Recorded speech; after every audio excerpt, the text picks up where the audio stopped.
নমস্কার, প্রত্যেককে স্বাগত জানাই। আজকে আমরা একটি অতিরিক্ত গুরুত্বপূর্ণ বিষয় নিয়ে আলোচনা করব। আপনারা জানেন মে মাসের 1 তারিখে দেবগুরু বৃহস্পতি তিনি বৃষ রাশির ঘরে প্রবেশ করেছেন। আর বৃষ রাশিতে বৃহস্পতির প্রবেশ ছিল বহু প্রতীক্ষিত। আমরা প্রত্যেকেই অপেক্ষায় ছিলাম যে এই ক্ষেত্রে ভালো হবে, এই ক্ষেত্রে আমরা শুভ ফলাফলগুলো লাভ করতে চলেছি। কিন্তু মে মাসের অলরেডি প্রায় 15-16 দিন হয়ে যাওয়ার পরও আমরা কিন্তু সেই অর্থে ভালো ফলাফল এখনো পর্যন্ত অনেকেই পাইনি। তার একটি বিশেষ কারণ আছে। আপনারা হয়তো জানবেন যে সূর্য সিদ্ধান্ত মতে প্রত্যেকটি গ্রহের আগে এবং পরে নির্দিষ্ট একটি ডিগ্রি ব্যবধানে যখন রবি অবস্থান করে তখন সেই গ্রহটি অস্ত যায়। আর বৃহস্পতির ক্ষেত্রে সেই ডিগ্রির মানক হচ্ছে 11 ডিগ্রি। বৃহস্পতির আগে মানে যখন রবি বৃহস্পতি থেকে 11 ডিগ্রি দূরত্বের মধ্যে অবস্থান করে সেই সময়কালটিকে বৃহস্পতির অস্ত অবস্থার সাথে তুলনা করা হয়। তাহলে এই অস্ত অবস্থা কবে নাগাদ কাটতে পারে বা কবে নাগাদ কাটবে? যখন বৃহস্পতির 11 ডিগ্রির ব্যবধান থেকে রবি বেরিয়ে যাবে। এবং 2024 মে মাসের 8ই মে থেকে কলকাতা মানক ধরে বলছি 4 জুন পর্যন্ত সময়কাল আমরা বৃহস্পতির এই অস্ত যাওয়ার অবস্থাটাকে লক্ষ্য করতে পারবো। উদিত হবেন 4 তারিখের পর বা 4 তারিখে। আর এই উদিত হওয়া কালপুরুষের রাশিচক্রের একটি বিশেষ ঘটনাকে রিপ্রেজেন্ট করে। মেষরাশির থেমে থাকা বেশ কিছু কাজের সংযোগ পুনরায় তৈরি হতে পারে। কোন কোন সংযোগ তৈরি হবে যেগুলো বর্তমানে থেমে রয়েছে, চলুন সেটাই আমরা জানার চেষ্টা করি। প্রথমত, যেহেতু দ্বিতীয়ভাবে বৃহস্পতির উদিত হওয়ার অবস্থা আমরা দেখতে পারবো, আপনাদের অর্থনৈতিক ক্ষেত্রে যথেষ্ট বিকশিত হওয়ার সংযোগ তৈরি হবে। অনেকের ক্ষেত্রেই নতুন সোর্স অফ দ্য আর্নিং তৈরি হতে পারে। অনেকেই এই সময়ে কর্ম পরিবর্তনের মাধ্যমে নিজেদের আর্থিক জায়গাটার সঙ্গতি বিধান করতে সক্ষম হবেন। অনেকেই কর্ম পরিবর্তন করতে পারবেন এবং সাকসেসফুলি কর্ম পরিবর্তন করতে পারবেন। আমি আপনাদের কাছে আগ্রহ প্রকাশ করব যে বা যারা মেষরাশি জাতক জাতিকারা কর্ম পরিবর্তনের সুযোগ পাবেন এই সময়ে কিন্তু কর্ম পরিবর্তন করতে পারেন, অর্থাৎ 4 জুনের পরবর্তী সময়। দ্বিতীয়ত, কথার কারণে বাকশক্তির কারণে যাদের সাথে সম্পর্ক খারাপ হয়েছে, যাদের সাথে দূরত্ব তৈরি হয়েছে, পরিবারের সেই সকল সদস্যদের সাথে পুনরায় আপনার কিন্তু সম্পর্ক প্রতিস্থাপন হতে পারে বা পুনরায় আপনি সম্পর্ক স্থাপন করতে পারবেন। এই সংযোগটিও কিন্তু আমরা শুভভাবেই প্রত্যক্ষ করতে পারবো।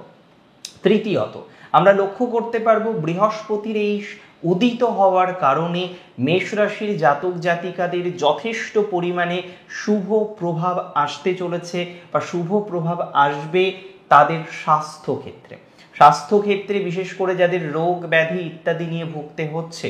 এবং অনেক ক্ষেত্রে আপনি লক্ষ্য করেছেন কোনো না কোনোভাবে রোগ ব্যাধিগুলোকে ডায়াগনোসিস করা যাচ্ছে না, সেগুলো গতানুগতিক যেভাবে চলছিল সেভাবেই চলছে। আপনি বুঝতেই পারছেন না যে কি সমস্যার কারণে আজকে এই ধরনের একটা অসুবিধার জায়গা আপনাকে ফেস করতে হচ্ছে। আমি মনে করি এই ধরনের বিষয়ে শুভ প্রভাব লাভের সম্ভাবনাটা অনেকটাই বৃদ্ধিপ্রাপ্ত হবে। তার সাথে সাথে আপনাদেরকে বলে দিই, শত্রু সংখ্যাটা কিন্তু কমতে চলেছে মেষ রাশির জাতক জাতিকাদের। যদিও বর্তমান সময়ের পরিপ্রেক্ষিতে এটা বলা যেতেই পারে মেষ রাশির জাতক জাতিকাদের শত্রু সংখ্যা প্রবল। বিশেষ করে কৃত্তিকা নক্ষত্রের শত্রু গুণে শেষ করা যায় না, আর ভরণী নক্ষত্রের শত্রু থাকলেও ভরণী নক্ষত্র মানতে চায় না। আমি এমন অনেক ভরণী নক্ষত্রের জাতক জাতিকাদের দেখেছি তারা শত্রুর কারণে বারবার পিছিয়ে পড়ছেন, বারবার সমস্যায় পড়ছেন, কিন্তু এদেরকে যখনই বলা হবে যে অমুক আপনার সাথে শত্রুতা করছে এই ভরণী নক্ষত্রের জাতক জাতিকায়, তখন বিশ্বাস করতে চাইবে না। ভরণীর একটা বিশেষ ভূমিকা হচ্ছে জীবনচক্রে অপরের দ্বারা ইউটিলাইজড হওয়া। যেহেতু ভরণী নক্ষত্রের অধিপতি দেবতা হলেন যমরাজ, আপনারা প্রত্যেকেই জানেন, সেই কারণে আমরা বিভিন্ন রকমের ভালো গুণ আমরা ভরণী নক্ষত্রের জাতক জাতিকাদের মধ্যে দেখি। যেমন ধর্মজ্ঞান, এখানে ধর্ম মানে কিন্তু শুধু স্পিরিচুয়ালিটি নয়, আপনার রেসপন্সিবিলিটি, আপনার ডিউটি, আপনার কর্তব্য দায়িত্বকেও আমরা ধর্ম হিসেবে ধরবো। এবং তৎসহ পরিষ্কার পরিচ্ছন্নতা মেনে নেওয়ার যে স্বভাব ম্যাক্সিমাম টাইমে আপনারা করে ফেলেন, সেটি কিন্তু এই যমরাজের কিছুটা বৈশিষ্ট্য বলা যেতেই পারে। তবে এটুকু আপনাদের বলতে পারি, শত্রু সংখ্যা বৃহস্পতির উদিত হওয়ার কারণে আমরা মেষ রাশির জাতক জাতিকাদের অনেকটাই যে কমবে এই প্রেডিকশনটা দিতে পারি। তৎসহ আরেকটা প্রেডিকশন অবশ্যই আপনাদের সাথে আমি শেয়ার করব, যেটি হচ্ছে আপনাদের মধ্যে যে বা যারা সংযুক্ত রয়েছেন যে কোনো ধরনের শেয়ার মার্কেট রিলেটেড ম্যাটারে 4 জুনের পরবর্তী সময়ে কিছুটা গেইন হওয়ার মতো অবকাশের জায়গা লক্ষ্য করতে পারছি। যাদের কোনো না কোনো কারণবশত কর্মজীবনের গ্রোথটা জাস্ট থেমে আছে, আপনি একটা ফ্র্যাঞ্চাইজি নিতে চাইছেন, আপনি অ্যাপ্লিকেশন করেছেন, কিন্তু যে বিষয়ের ফ্র্যাঞ্চাইজি আপনি নিতে চাইছিলেন সেটা হয়তো তৎকালীন সময়ে অ্যাপ্রুভ হয়নি, এখন চেষ্টা করে দেখুন সেই জায়গাটা কিন্তু অ্যাপ্রুভড হয়ে যাবে বা অ্যাপ্রুভড হওয়ার সম্ভাবনাটা তুলনামূলকভাবে বেশি। মেষ রাশির জাতক জাতিকাদের ক্ষেত্রে আমি একটা কথা স্পষ্টভাবে জানানোর চেষ্টা করব যে বৃহস্পতির উদিত হওয়া যেমন অর্থনৈতিক ভাগ্যের অনেকটা সুবিধাজনক জায়গা তৈরি করবে, আপনাদের স্বাস্থ্যজনিত বিষয়ে অনেকটা সুবিধাজনক জায়গা তৈরি করবে, পলিটিক্যাল ক্যারিয়ারের ক্ষেত্রে স্বনিয়ন্ত্রিত পেশার ক্ষেত্রেও কিন্তু এই সংযোগ যথেষ্ট সুবিধাজনক জায়গা তৈরি করতে পারে। যারা বিদেশে রয়েছেন বর্তমান সময়, মেষ রাশির জাতক বা জাতিকা আপনি বিদেশে থাকেন, এবং এটা নয় যে আপনি সবে বিদেশে গিয়েছেন, আপনি হয়তো অনেক দিন ধরেই বিদেশে থাকেন, এই ধরনের জাতক জাতিকাদের ক্ষেত্রেও কিন্তু আমরা যথেষ্ট ইমপ্রুভমেন্টের জায়গা লক্ষ্য করতে পারছি। অর্থাৎ তাদের বিদেশ যাত্রার সম্ভাবনাটা অনেকটা বৃদ্ধিপ্রাপ্ত হবে বা ডেভেলপমেন্ট হবে, এটা বলা যায়। এবং যারা বিদেশে আছে, যাদের নিয়ে আমি মূলত আলোচনাটা করছিলাম, তাদের ক্ষেত্রেও সংযোগ অনেকটা শুভ হবে।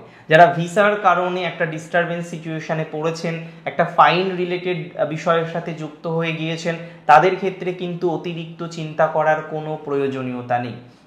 একটা কথা মাথায় রাখতে হবে, সুন্দরম কাব্যজ্যোতিষ বলছে দ্বিতীয় বৃহস্পতির অবস্থান অন্যতম শুভ সমন্বয়, এবং এখানে এটা কিন্তু খুব ইম্পর্টেন্ট, বৃহস্পতি কোন ধরনের পজিশনে আছে সেটা বোঝা। দেখুন, আমি অনেক আগেই আপনাদেরকে জানিয়েছিলাম 1 মে থেকে 9 অক্টোবরের মধ্যবর্তী সময়কাল আমাদের জন্য ধনাত্মকভাবে কিছু প্রভাব প্রদান করবে, এবং বেশ কিছু রাশি ছিল তাদের ক্ষেত্রে প্রভাব অনেক বেশি মাত্রায় আসার কথা ছিল, যার মধ্যে অন্যতম একটি রাশি হলো মেষ। আর বৃহস্পতির এই উদিত হওয়ার সাথে সাথে মেষের অর্থনৈতিক ভাগ্য এবং বাকি বিষয়গুলোর ক্ষেত্রেও দক্ষতার বিকাশ ঘটবে।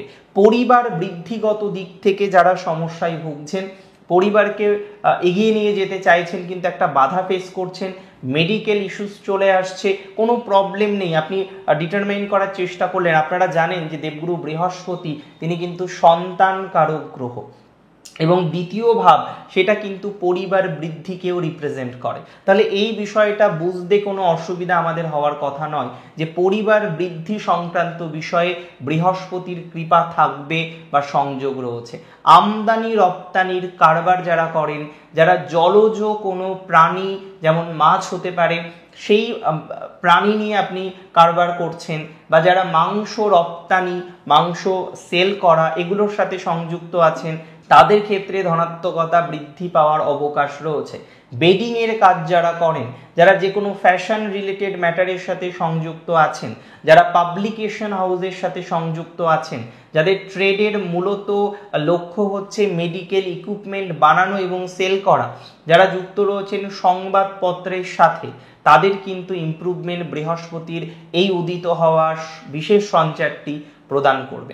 আমরা লক্ষ্য করতে পারবো উদিত বৃহস্পতি আপনার কিছু ল লিটিগেশন থেকে বের করে নিয়ে আসতে পারে, যেখানে বিগত সময়ে আপনি কোনো ল লিটিগেশনের মধ্যে ইন্টেনশনালি নয়, কেউ ইচ্ছা করে জড়ায় না, জড়িয়ে গিয়েছিলেন, এবং সেই জায়গা থেকে আপনি মনে প্রাণে চাইছেন বেরিয়ে আসতে, কিন্তু কোনো একটা প্রতিবন্ধকতা আপনাকে বারবার গ্রাস করছিল।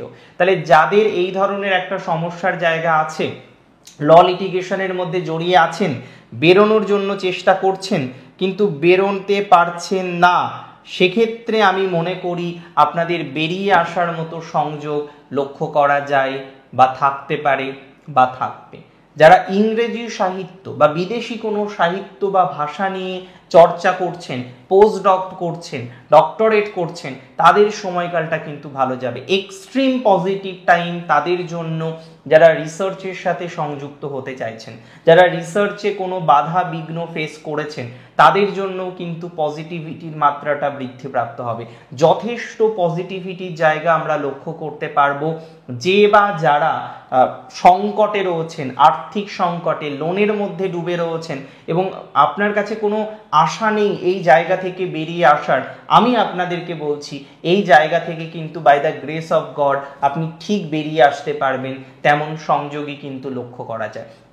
যারা ফটোগ্রাফার রয়েছেন, যারা ক্রিয়েটিভ লাইনে কাজকর্ম করেন, তাদের ক্ষেত্রে ধনাত্মকতার মাত্রাটা কিন্তু তরতর করে বৃদ্ধিপ্রাপ্ত হবে। যাদের দাম্পত্য জীবনে মূলত সমস্যা এক্সট্রা ম্যারিটাল অ্যাফেয়ার্সকে কেন্দ্র করে কিংবা শুধুমাত্র ট্রাস্ট ইস্যুর কারণে আজকে আপনার বৈবাহিক জীবনে একটা বড়সড় সমস্যার জায়গা এসেছে, আমি মনে করি তাদের ক্ষেত্রে পজিটিভিটির মাত্রাটা কিন্তু অনেকাংশেই বৃদ্ধিপ্রাপ্ত হবে বা বৃদ্ধিপ্রাপ্ত হওয়ার মতো সংযোগ লক্ষ্য করতে পারছি। একটা কথা মাথায় রাখতে হবে, এই সময়ে নতুন জমি কেনা, নতুন বাড়ি কেনা, এই জায়গাগুলো কিন্তু সংঘটিত হতে পারে। উদিত বৃহস্পতি আপনাদের জাগতিক সুখ স্বাচ্ছন্দ্য যেমন একেধারে কিছুটা প্রদান করতে পারে, তার সাথে সাথে স্পিরিচুয়ালিটি কিছু বৃদ্ধির সংযোগও লক্ষ্য করতে পারছি, যার মধ্যে দেখা যাবে ধর্মীয় প্রতিষ্ঠানে দান করা, ধর্মীয় বা সেবামূলক কাজের সাথে সংযুক্ত হওয়া, এবং এই প্রভাবগুলো কিন্তু আপনাদের ক্ষেত্রে ধনাত্মকভাবে আসবে। এ বিষয়ে কোনো রকম ডাউট বা এক কথায় যদি বলতে হয় সন্দেহ, সেটা কিন্তু আমি রাখছি না।